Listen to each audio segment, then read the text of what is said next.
Ahoy Explorers, I'm Nia and this is entry number 11.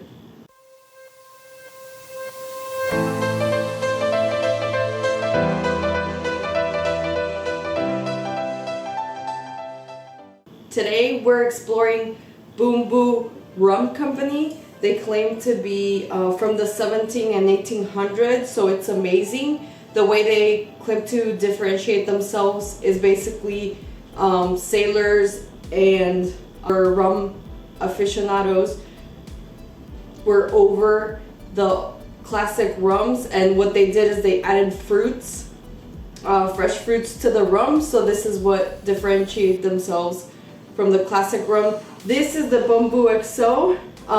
It is aged 18 years in bourbon cask and finished in Spanish white sherry cask, so it's going to be very interesting to try this. I'm excited. I have had the regular Bumbu, so I'm excited to try this XO because obviously they claim that this is a lot better. So they say that they're very thoughtful when it comes to the bottle and the cork. So they say that every time you open the bottle, it's a celebration. So we're gonna see if it's kind of like what we like. That was awesome. That was probably the loudest rum bottle that I've opened. So as far as the notes, they say that there's toffee, spice, orange zest in there. They also have a beautiful amber color here. We can see it. They also have some vanilla notes, which I can definitely tell. It smells delicious. I'm gonna bring out the vanilla out of my rum aroma training kit. As you all know, I'm an enthusiast and I'm trying to train my nose a little bit better.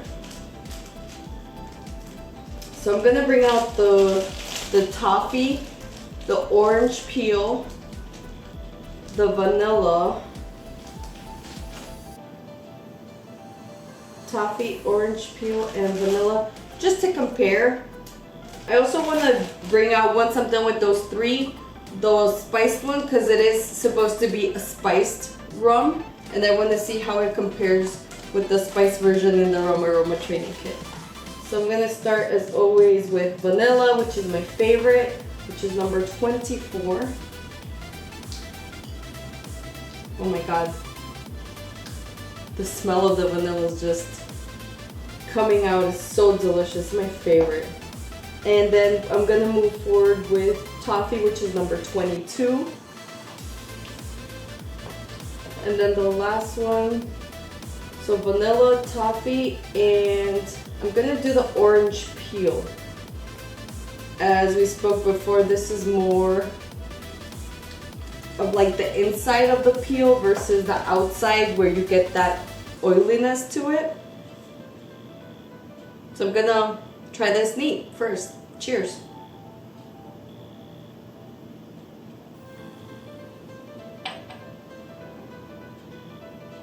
Okay, so I do get the notes of spiciness. Not so much the vanilla, not a lot of vanilla.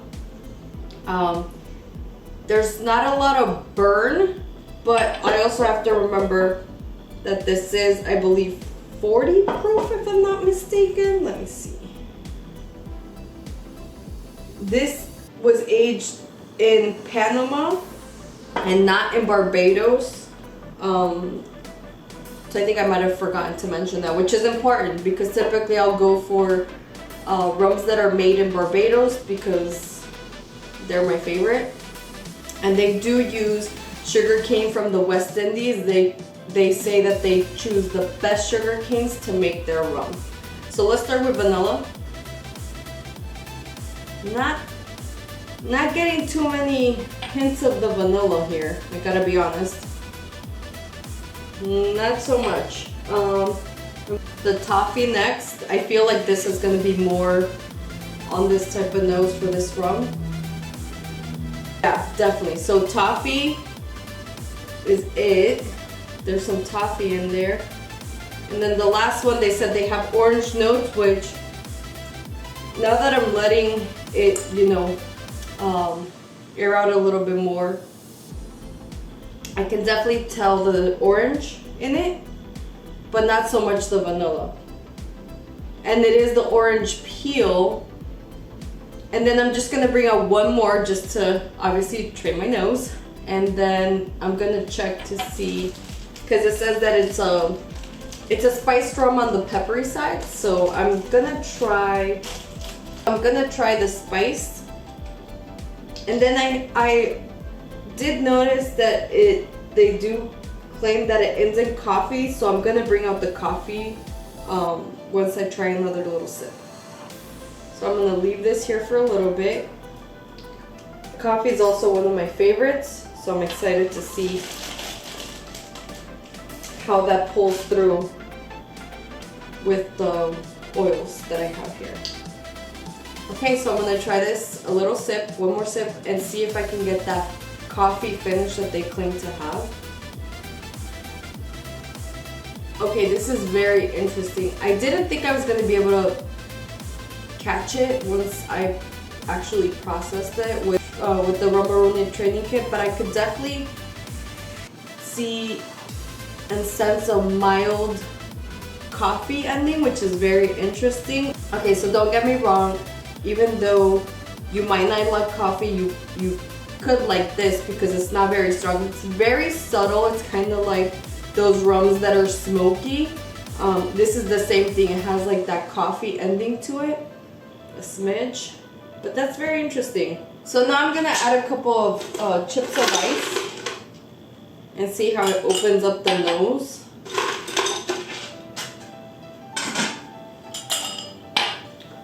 Let that mix for a little bit. It's a very, like, it's not a darker amber. It kind of looks like honey, to be honest.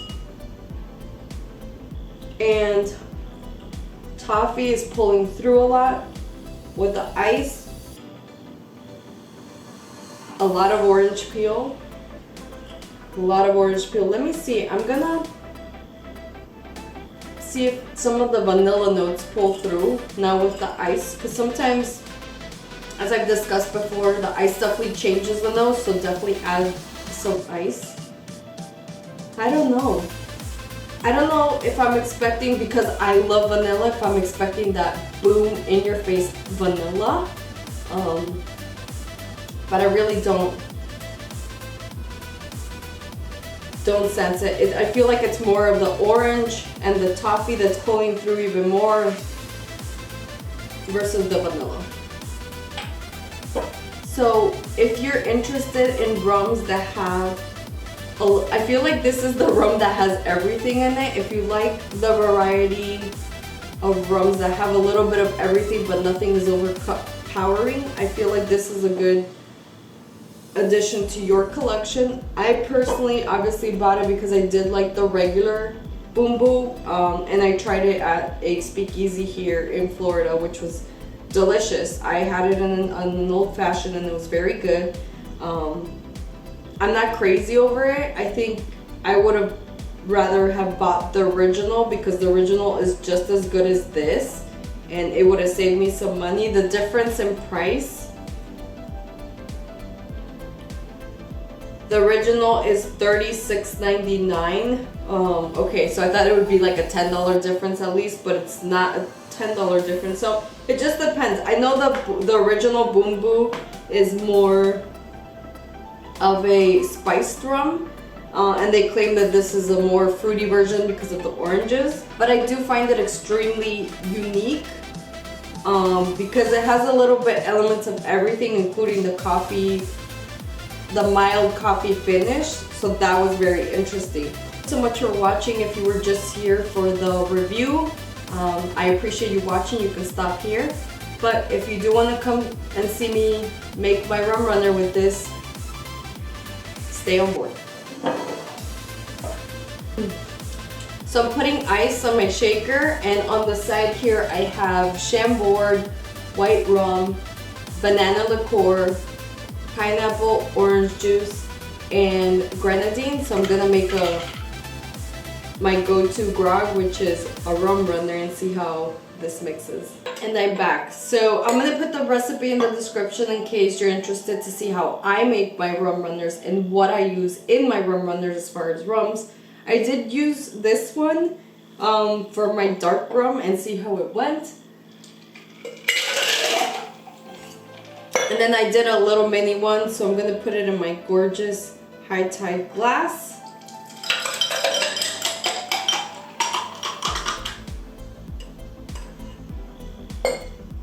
And the Grenadine, I literally just put a smidge, but I'll put the recipe down below.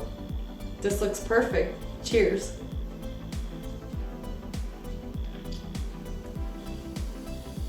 So I'm gonna start doing just rum runners when it comes to my drink and mixing the rums, because I want to consistently do one drink, and rum runners are my favorite and my go-to when I go out. They're a little bit more complex, but I do have a recipe for it with exact measurements. Thank you so much for watching. If you haven't subscribed, please go ahead and subscribe to my channel so I can welcome you on board. And I look forward to the next rum. Cheers!